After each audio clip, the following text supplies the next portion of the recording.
2019 começou com Jair Bolsonaro sendo o novo presidente do Brasil e durante a sua campanha foi constantemente martelado o discurso de que, se eleito, ele combateria a ideologização das instituições públicas, a fim de livrar o país das amarras ideológicas.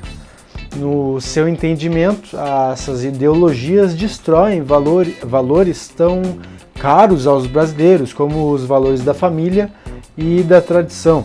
Para mostrar a ideologia anti-ideológica proposta por Bolsonaro, eu vou tratar aqui de 3 coisas principais desse vídeo. A primeira é a segurança e as alianças no rito de posse como presidente do Brasil. A segunda é a diferença dos discursos de Bolsonaro feitos no Congresso e no Parlatório. A terceira e, por fim, eu vou invocar aqui a presença de Voltaire, um dos filósofos iluministas franceses que pode nos ajudar, então, a lidar, ou a enfrentar, ou a pensar um novo governo. Bom, se tem algo tipicamente brega nisso tudo, foi a cerimônia de posse em si. Isso porque tem sido um hábito comum entre os presidentes desfilar no Calhambeque, o vulgo Rolls Royce, desde a década de 50. FHC, Lula e Dilma fizeram o mesmo percurso brincando de realeza, e a única forma de interpretar sensatamente esse hábito está na demonstração de poder. Tal como um pavão que sai por aí exibindo a sua cauda gigante para mostrar que é o rei do pedaço. Para além da breguice toda dessa cerimônia, que seria totalmente dispensada por um governo liberal, preocupado com eficiência e não com exibição, 2 coisas nos importam aqui. A primeira é o esquema de segurança do Bolsonaro, na posse, e a segunda são os líderes estrangeiros convidados para assistir a essa posse do Bolsonaro. Tudo quanto é mídia martelou sobre a excelência estratégica do esquema de segurança de Bolsonaro. Afinal, depois do episódio em que, tristemente, há de convir, ele levou uma facada, o medo de um atentado ao estilo John Kennedy ficou ainda mais acirrado. O problema aqui é que a segurança foi tanta, mas tanta que se excedeu. De acordo com a Câmara dos Deputados, funcionários da casa entraram sem a autorização dos parlamentares em seus gabinetes na véspera da posse de Jair Bolsonaro, sem que os parlamentares fossem então avisados previamente. Os gabinetes invadidos foram de 14 deputados do PT e do PSOL, e na ausência de provas de que gabinetes de outros partidos tenham também sido violados, isso pode indicar para nós aqui 3 coisas. A primeira é o esquema de segurança de Bolsonaro, que viu no PT e no PSOL potenciais ameaças de terrorismo. A segunda é que ele teria desrespeitado a imunidade parlamentar, e a terceira é que existiria aí uma seletividade ideológica sobre quais lideranças e partidos são dignas de confiança do novo presidente. Claro, a desculpa da segurança era que a movimentação nos gabinetes poderia distrair a atenção dos franco-atiradores. Mas o simples fato de que os parlamentares não foram avisados já indica uma violação do Estado de Direito que mostra a gravidade desse caso. Bom, pessoal, agora eu quero colocar aqui na tela um tweet do filho do meio de Bolsonaro, o Eduardo. Nesse tweet ele defende aliança com a Hungria de Viktor Orbán, dizendo que trata-se de um regime desvinculado de ONGs internacionais, promotor do tradicionalismo e do liberalismo econômico. Aqui, o primeiro comentário que eu tenho a fazer sobre o Viktor Orbán é que, na verdade, ele não é um defensor do liberalismo econômico. Na verdade, ele defende abertamente uma economia e uma democracia não liberais. Na Hungria, ele acabou, por exemplo, com a independência do Banco Central, que é uma pauta cara a liberais, e chegou mesmo a tentar impor uma taxa sobre a internet. Já pensou nosso acesso à informação dificultado? Ele também é contrário às imigrações, chamando imigrantes de terroristas, e criou uma cerca de arame farpado nas fronteiras sérvia e croata só para evitar dissolver a identidade húngara. Some a isso o fato de seu governo ter criminalizado os moradores de rua, e verá que ele defende uma espécie de, limpeza social. Além disso, o Viktor Orbán é um admirador apaixonado de Vladimir Putin, o grande autocrata da Rússia, que nada tem de liberal, vale lembrar. Ele literalmente defende que a Rússia é um modelo para o seu Estado não liberal, que ataca a liberdade de imprensa. Somado a isso, o inimigo número 1 do Viktor Orbán é nada menos que o George Soros, né? Um bilionário também húngaro, que é o alvo principal da direita ideológica, que entende que globalismo é o mal do século. A coisa é tão tresloucada por lá que Orbán chegou a enviar questionários, pensem bem comigo, questionários sobre George Soros para as casas dos húngaros, defendendo um projeto de lei chamado Stop Soros, para dificultar, olha isso, dificultar a ação de ONGs no país. Diante disso, ou Eduardo Bolsonaro não sabe o que é liberalismo, ou está sendo desonesto para justificar a aliança com um governo de aspirações autocratas. Vem cá, será que foi o pai que ensinou o filho? Bom, sobre a posse de Bolsonaro, lá estavam cerca de 10 chefes de Estado assistindo à cerimônia. Dentre eles, claro, o Viktor Orbán. Obviamente que existiam líderes de esquerda ali, como Evo Morales, presidente boliviano, né? Ainda assim, a Venezuela, Cuba e Nicarágua foram desconvidadas para a posse de Bolsonaro, sob o pretexto de serem países ditatoriais, o que é conveniente para o discurso antissocialista que o novo governo prega. Na mídia se destacou a presença do premier conservador de Israel, Benjamin Netanyahu, por motivos ideológicos e econômicos. Os motivos econômicos para abraçar Israel pouco nos interessam aqui. A motivação ideológica, porém, é extremamente necessária para a gente entender os aspectos religiosos que fazem a pessoa de Bolsonaro. Algo que eu acredito que dá um documentário por si mesmo. Eu diria que o apego a Israel começou quando a Igreja Universal do Reino de Deus, de Edir Macedo, inaugurou o Templo de Salomão lá em 2014, em São Paulo. Eu me lembro de ter assistido a inauguração transmitida lá na Globo, que é uma forte concorrente da TV Record, que é também, né, emissora do Edir Macedo. Para quem não sabe, o Templo de Salomão é uma referência direta ao segundo Templo de Salomão citado na Bíblia, que se localizava em Jerusalém, né, Israel. É literalmente uma tentativa de fazer lembrar a terra prometida bíblica aqui no Brasil.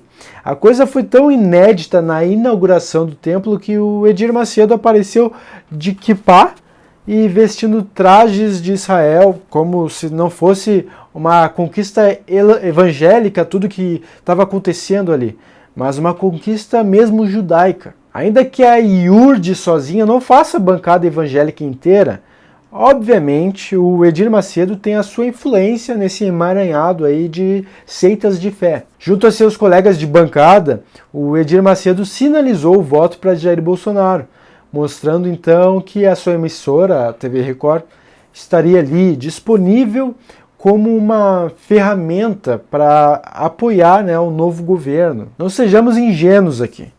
O apoio de gente grande tem sempre algum preço. E a condição implícita de Edir e de toda sorte de evangélicos parece ser a aproximação com Israel, com Jerusalém e a Terra Prometida. É aí que entra a polêmica mudança da embaixada brasileira lá em Israel, de Tel Aviv para Jerusalém. Essa troca brasileira representa o reconhecimento da cidade de Jerusalém como capital de Israel. E isso pode provocar não apenas atritos com palestinos e países árabes, mas também reações da comunidade internacional, cuja posição é de que o status de Jerusalém deve ser decidido em negociações de paz entre os israelenses e os palestinos. Esses afagos do premier Benjamin Netanyahu mostram bastante sobre a ideologia Bolsonaro, que tem como base o afago no eleitorado evangélico, que é sim ideológico. A gente vê isso não apenas na cruza entre evangélicos e judeus. A ministra da Mulher, Família e Direitos Humanos, a Damares Alves, que também é pastora evangélica, fez uma declaração recente de que meninos vestem azul e meninas vestem rosa. No vídeo em que ela fala, a gente vê a bandeira de Israel e não se vê sinais da bandeira brasileira. Mas, ora, de que país é a ministra mesmo? Aliás, a Damares não é a única ministra seguindo essa cartilha ideológica. O general Augusto Heleno pediu para que Bolsonaro evitasse nomes ligados ao Olavo de Carvalho.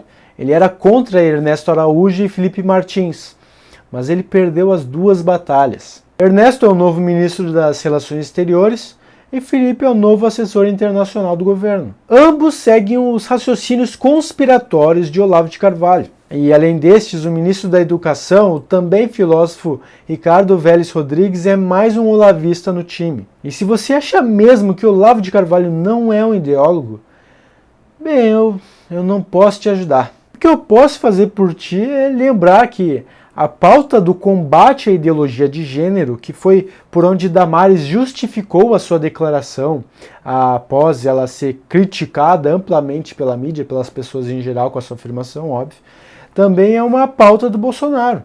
E basta a gente ver seus discursos na cerimônia de posse para entender essa ideologia anti-ideológica que leva o título desse vídeo aqui.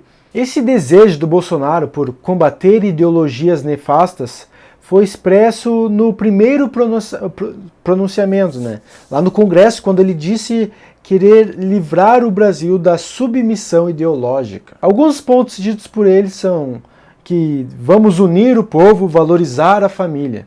E aqui ele está fazendo uma referência à base conservadora. Também disse que vamos respeitar as instituições e nossa tradição judaico-cristã, que é uma menção a Israel e aos evangélicos. Apontou também que vamos combater a ideologia de gênero, que é obviamente o ponto central da sua campanha, e defendendo que façamos isso conservando os nossos valores, de modo que o Brasil voltará a ser um país livre das amarras ideológicas. Ele também disse reafirmar o seu compromisso de construir uma sociedade sem discriminação ou divisão, rebatendo então as acusações de que vai perseguir minorias. É bom notar que, no seu entender, ter cotas para fomentar a inclusão dessas minorias em empregos, por exemplo, é algo que divide a sociedade. Portanto, quando Bolsonaro diz que combaterá o divisionismo, ele não está dizendo que não vai atacar as conquistas de grupos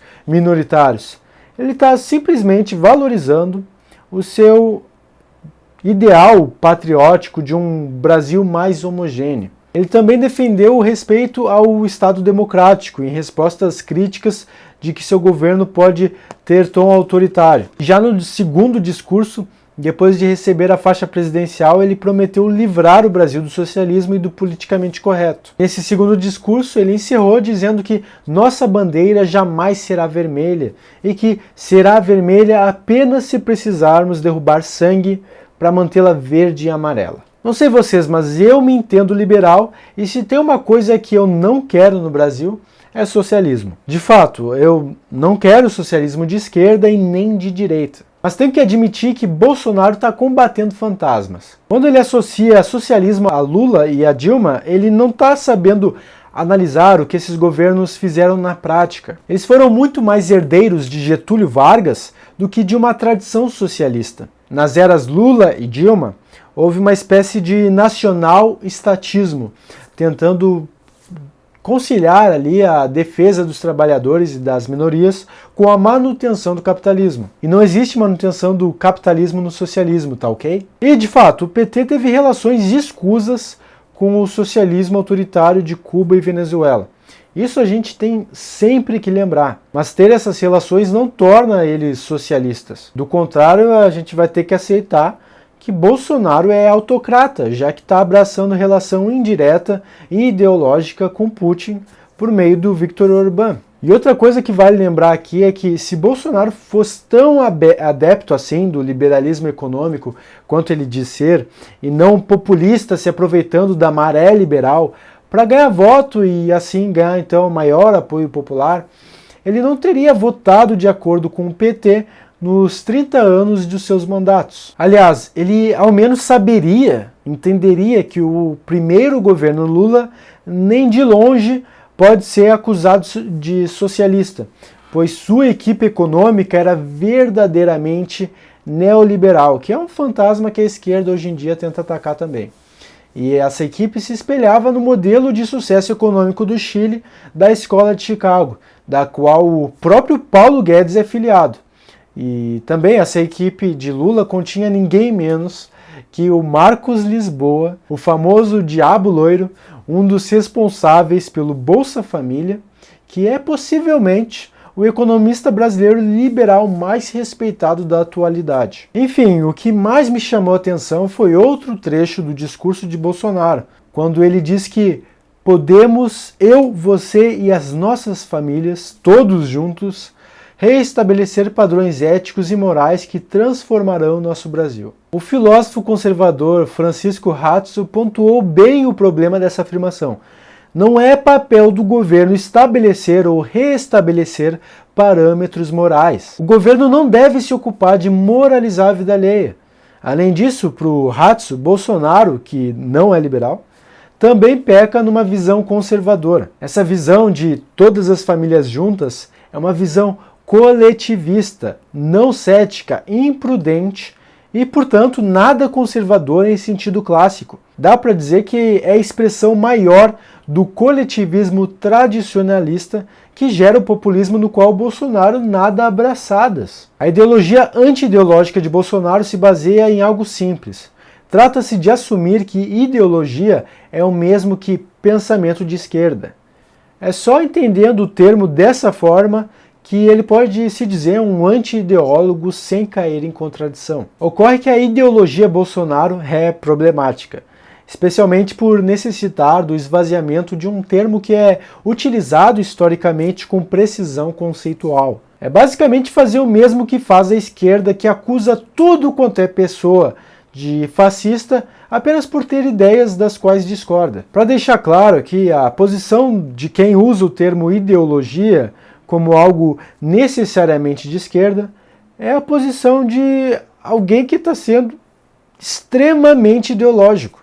Isso é tão óbvio que não precisa sequer ter uma graduação em filosofia. Aliás, quando Bolsonaro faz isso, ele não está praticando o combate ao divisionismo que faz em seu discurso.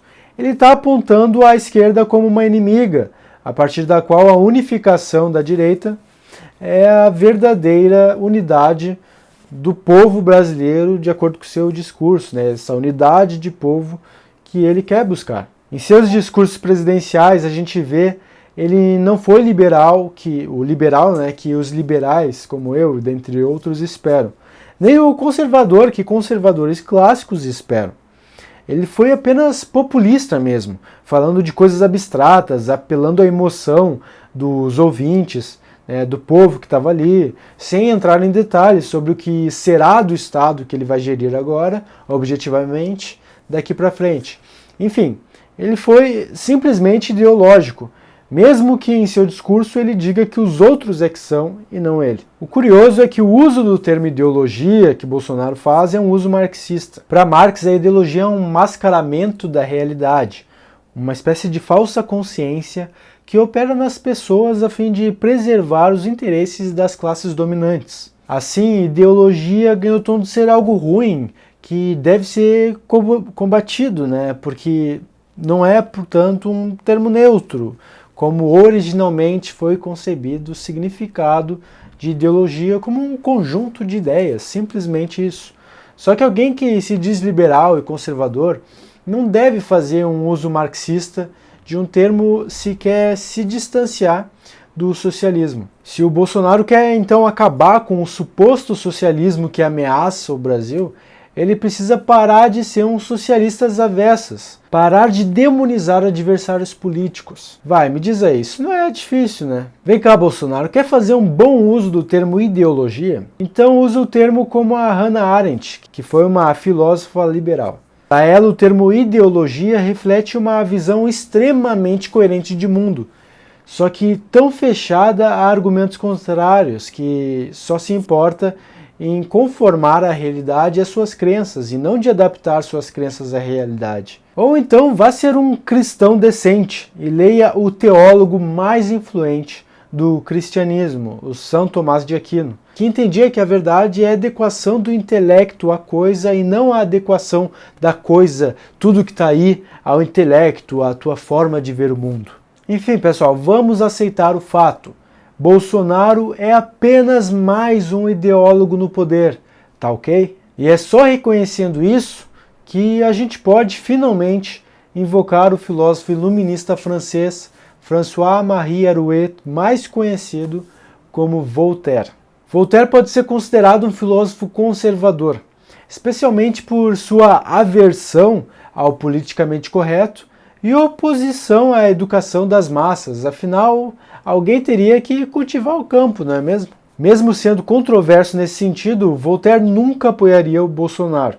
No máximo, ele apoiaria o que bolsominions e olavetes, como o Bernardo Kister, que eu já critiquei aqui no meu canal, e o Nando Moura fazem. A Voltaire era um verdadeiro fã da tática de ridicularização pública. Isso significa dizer que o Voltaire veria Bolsonaro no Calhambeque real e diria que o cavalo que quase o atacou era a única pessoa naquela cena. Ele veria os seus discursos em defesa da família e lamentaria pela família que criou Bolsonaro. Ele miraria nos acenos populistas do capitão para mostrar que o Brasil não é essa bolsa de colostomia que nem o capitão sabe capitanear. Se você é o tipo de pessoa contrária a Bolsonaro, que prefere apertar os calos do bolsonarismo pela ridicularização pública, essa é a tática certa para você. Mas, pessoal, eu não sou essa pessoa. Eu não sou um Voltaire jovem e libertino mijando na calçada. Eu mais busco ser aquele personagem que o Voltaire incorporou mais tarde, quando estava mais velho, né? Um personagem mais convicto e consistente em seriedade crítica. Trata-se do Voltaire da compaixão, Voltaire da defesa dos animais e das minorias, Voltaire da justiça. Esse Voltaire surgiu após se dar conta de que o Estado não era laico, pois mandava torturar e executar com denúncias falsas religiosos de fé protestante a favor do catolicismo. Foi nesse contexto aí que o Voltaire escreveu o seu Tratado sobre a Tolerância, uma defesa assim, apaixonada da liberdade religiosa e dos direitos civis. Ele também escreveu diversas cartas e mais cartas para amigos e autoridades tentando influenciar a opinião pública, defendendo então o Estado laico para garantir a liberdade que hoje em dia a bancada evangélica pode desfrutar para falar as merdas que fala. Voltaire acreditava no triunfo da civilização sobre a barbárie. E é essa a bandeira que eu vou levantar neste pequeno canalzinho durante o governo que agora se apresenta. Então, pessoal, se vocês quiserem me ajudar a fazer mais vídeos como este, considerem ser meus padrinhos e minhas madrinhas. Acessem o site padrim.com.br/Alisson e vamos elevar o debate nessa nova era, tá ok? Meu nome é Alisson Augusto, estudante de mestrado em filosofia pela PUC do Rio Grande do Sul, e um forte abraço.